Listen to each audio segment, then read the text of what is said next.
Today we're going to be looking at every single setting in Black Ops 6, all the best settings, all the settings I'm currently using, and I'm a controller player, so I'm going to let you guys know that it's mostly going to be for controllers, but we got graphics, we got all that kind of stuff, we got everything that we're going to be looking at within this video. So sit back, sit tight, copy these settings if you want, and we're going to get into it. What is up, guys? My name is Nick and welcome back to another Black Ops 6 video, man. This is upload number 4 of my 365 daily upload journey. If you guys want to support this journey at all, because it does take a lot of effort, if you guys could support it by becoming a member on the channel, I would truly appreciate that. That would be awesome. But let's get into it, man. Today we are looking at settings in Black Ops 6, and I'm going to say that we're not just going to be looking at aim settings or anything like that to help your accuracy. We will be looking at that, but we're going to be looking at literally every single setting that I have changed in this game. There's some settings I just don't change and I don't recommend changing, but we're going to get into those at another point. Now guys, if you want to get easy nukes in Call of Duty Black Ops 6, get the Dark Matter camo unlocked and hit Master Prestige in no time, make sure to check out Dam Mods down in the description below. I got an awesome link for you guys and you will save a lot of money with it. Let's go. We're going to talk controller, graphics, audio, interface. All right, that's going to be the main settings in this right here. All right, we're going to go into the graphics first. A lot of people say that when they go into graphics, they do not see brightness. If you are playing with HDR on, you will not have this setting. All right, so a lot of PlayStation players may not have this setting, and that's because you're playing with the HDR on. I recommend it. Yeah, it is good, but I would personally like to mess with my brightness rather than play with HDR on, but that's everyone's preference. If you have this setting, make sure that it's barely visible, make sure that not visible is actually black, and that the easily visible, you could easily read the Call of Duty logo. All right, so make sure you set that. Mine is at 60. Don't play too bright, the game's gonna look washed out, and don't play too low. So many people play too low and you can't see people in dark corners. All right, if it goes here and you can't see the barely visible, you're not going to see people sitting in corners. All right, so for me it's at number 60, seems to be the best. I could go lower even, but honestly the colors are nice and bright right there. After that we got, well, I guess this is pretty much for my display. You can't really copy exactly what I do here, but I'm running a BenQ EX2780Q. It's good. It's a good monitor. I play in 2K, so it's pretty nice. As you guys can see, I'm at 2560 by 1440, and I'm still getting a decent amount of frames playing at 2K. Now, my render resolution, I'm going to set it to 100. You don't have to send it higher. The lower you put it, the more FPS you get. I kind of like that right there. And then I have my dynamic resolution off, upscaling, sharpening off, and AMD FSR 3 I got off as well. Then we got a couple of things here like text resolution. I just play it on low. I care more about FPS than what the textures look like. This one's on high. Anything that's not going to really mess much with my FPS, I'll throw it to normal or high. So like this right here, I could put this to high if I want. Might as well do it actually. I don't know why I didn't, but it's pretty basic. Like if something's going to mess with your FPS or it's going to take a lot of your VRAM or anything, just lower it. Just make sure you put it lower. But honestly, with shaders, you can put it to high, medium. This one is obviously going to use a little bit more VRAM, but we're going to set it to medium. It doesn't really matter. On-demand texture streaming, optimized. We could press show more and you could actually put more if you want here, but honestly it's good as is. Local texture streaming, all that. Shadow quality, we're gonna actually put this one to normal. Screen space shadows, we're gonna put this to low. Occlusion and screen space lighting, we're gonna leave it at medium, and then pretty much everything else you guys could pause it if you want and go ahead and copy that. So I got all this right here, it's set right there. Now in view, my field of view, I play at 100. A lot of people play higher, which is cool. A lot of people play lower, which I don't really recommend, but you could play at 90, you could play at 80, but I'm going to recommend 100, and the reason you want to play at 100 is because you see a lot of the screen, you see a lot of the play field, which is really good, but it's not so much where an enemy that's 20 meters away from you doesn't look like they're 100 meters away. All right, if you're playing over at 120 here, an enemy that's 20 meters away is gonna be very small. It's gonna be hard to actually aim your crosshair onto them before ADSing and stuff. So just to get those shots on target, I play at 100. ADS field of view, I play on affected rather than independent. This is gonna be personal preference. You're gonna have to try it out, see what you like, see all that kind of stuff. Narrow is what I play on for weapon field of view, and I would also recommend independent. All right, this one right here, it's still good, but I play with both. Right now I'm on affected, but I'll probably go back to independent for a bit and then go back to affected. It all depends on what I'm feeling and stuff.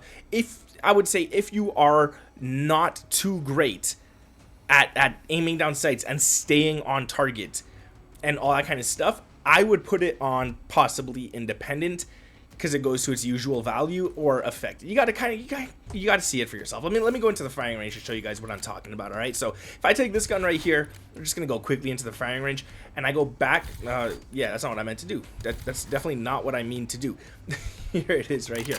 So let's say we have this gun right here, right? So right now we're gonna go to the settings, and we're gonna go to independent. All right, so independent, it's gonna bring it in a lot. It's gonna bring that character a lot closer to your screen, so he's a lot easier to hit. That's what I like when I'm feeling like I'm having a bad day. But then affected looks better for videos, so when I'm recording and stuff, I use affected. It doesn't bring it in a lot. So if you have trouble sticking and gluing onto enemies at further distances, like this guy right here, he's really small, I'm gonna have to be really accurate to stick to him.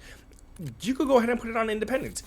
Now he's a lot bigger on my screen. I can move my thumb a lot more and still stay on target. So that's going to be up to you guys, all right? Like I said, narrow, 90. And then basically all this right here, weapon motion blur, you could turn this on. There's no reason to keep it off, actually. A lot of people say world motion blur off, weapon motion blur off. I say world motion blur off, weapon motion blur on.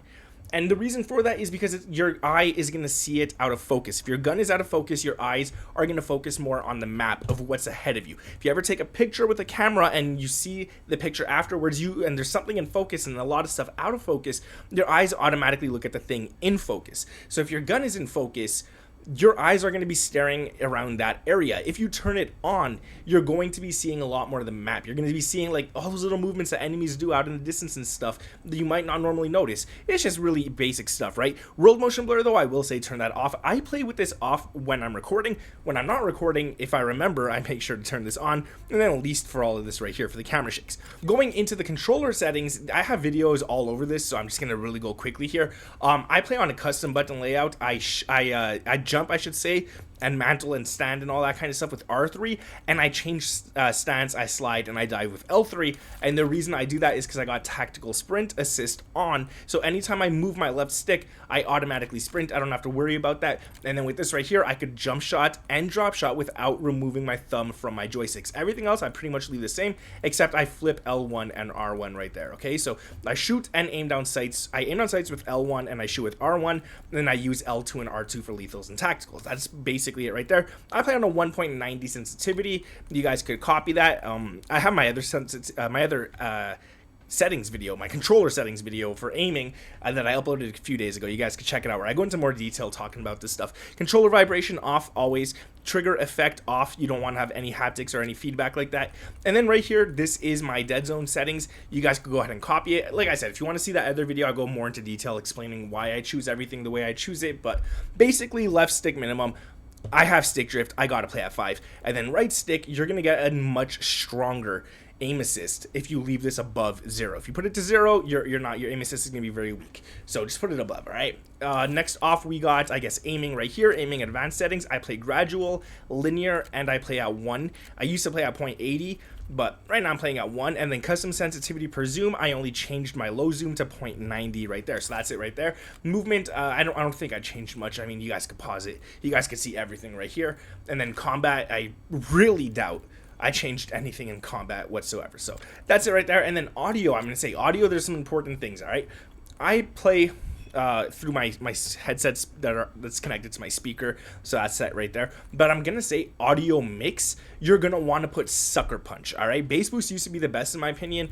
Right now, Sucker Punch is the best. You're gonna hear footsteps, you're gonna hear those gunshots, you're gonna hear everything nice and loud as long as you set the game volume properly. So master game volume 100. Gameplay music, if I wasn't recording, it would be at 0. I'm recording and it does sound good in videos, so I put it up to 50. Dialogue 100. Effects, this is footsteps, this is gunshots, this is everything, doors, everything up to 100. Cinematic music volume down to 0 as well, but like I said, I'm recording, so we're gonna leave it there. And that's basically it for the audio settings. And then the final settings is going to be in the interface, and there's a few things you're going to want to change here, right? So we're going to go to readability, we're going to go to color customization, and we're going to make sure that you put it to color filter 2. Color filter 2 makes everything pop. All the colors look nicer, the reds, the yellows, the greens, they're a lot brighter, they're a lot nicer, a lot clearer. So it's just easier to see stuff on the map when you put it to this right here. Then you can set it to the interface or the world, it doesn't really matter. You can set it to both if you want. That's what I do, I just set it to both. Then you're going to make sure that the intensity for the interface and the world are also up at 100. If you want your interface to be a little lower, you could definitely do that, and it will change your interface to be a little bit lower and stuff in intensity, but I don't see the point in it, right? So yeah, it's going to be it right there. And then we're going to go to gameplay HUD, and this is where it gets really important. Your minimap, square. Always. You see more of it, you want it on square. Minimap rotation, of course, you want it to rotate with you and all that kind of stuff. Radar, you want this off. That if you put it on, it's going to get rid of all those buildings on your minimap. It's just going to be a plain white minimap with your arrow on it. Compass type, we're going to move it from the top of the screen to the minimap. So set it to minimap. If you set it to horizontal, it's just big on top of your screen. Or you can just turn it off in general. Honest to God, do not look at the compass, but it's on top of my minimap. It's not bothering me much. I don't really care. Vehicle HUD, all that kind of stuff. Don't really care. Crosshair, we're going to set it to center dot. Not static, not on, not off. You're going to put it to center dot. You're going to put the dot to the largest, and then you're going to set the opacity up to 100, and the color of that dot in the center of your screen, you're going to pick either yellow or like a purple fuchsia type of color. That's going to make it the nicest, and that's good. Yellow, because your eyes see yellow before any other color, or red even, and then fuchsia because there's no images, nothing on the map is fuchsia. So if you put that on, it's not going to blend into anything. You're always going to see your crosshairs. So that's pretty good right there. And then basically that's it. And the last thing is account and network, and we're going to go to this right here, and you're going to turn it off. I'm not going to say it because I think it's like banned words on YouTube. The video won't lose its upload. It won't go private or anything. It won't get deleted or anything, but it won't really get shown if you say these words. So I'm just going to say turn it off, all right? It causes micro lags, micro freezes, and stuff in gunfights if you have it on. Have you ever shot at somebody and then you lose like a frame or two and you die because of that, and it just messes you up completely? It could be because you have this on. So turn it off. It's been linked to that. That's going to be it for the video. If you guys did enjoy it, subscribe to the channel with those notifications turned on. Like I said, man, if you guys want to help me out at all, this journey is going to be tough. I have to upload every single day. I'm going to do it, but if you guys want to help out at all, just become a member on the channel. I would forever be grateful to you. Sub to the channel, drop a like on this video. Let me know your KDs down in the comments below. Thank you guys for watching. My name is Nick, and if you made it this far into the video, comment red bananas down below to mess with everyone. I'll catch you in the next one. Peace.